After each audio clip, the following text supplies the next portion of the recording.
Vous aimez la tyrolienne? Il s'agit essentiellement d'une course à sensation très rapide sur le fil sur une poulie. Ou êtes-vous un fan de flexion de l'esprit, contre toute attente, de vraies histoires d'évasion? Si c'est le cas, alors tenez-vous bien car celui-ci a rendu la tyrolienne célèbre et a amené les évasions à un tout autre niveau.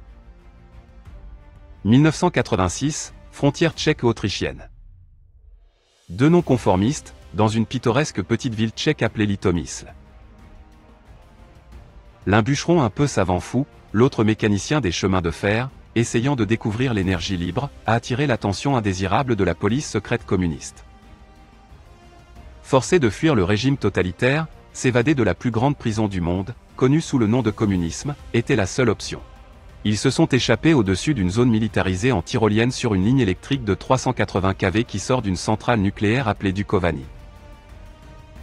Les champs de la mort d'Europe de l'Est où des centaines de personnes ont perdu la vie. Tout cela juste pour passer le rideau de fer militarisé, de l'ancienne Tchécoslovaquie à l'Autriche.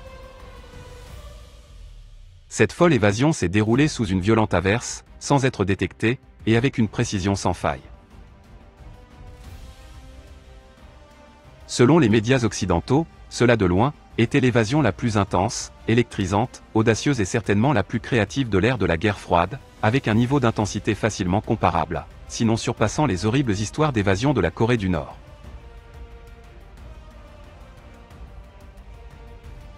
Vraiment, un triomphe unique d'un esprit humain qui s'intégrerait parfaitement au moins dans les documentaires télévisés, Je ne devrais pas être vivant.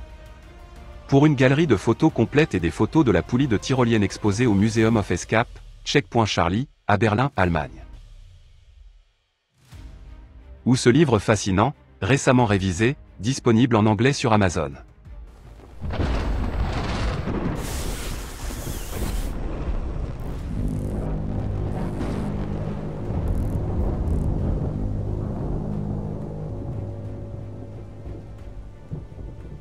Visitez le site web ci-dessous.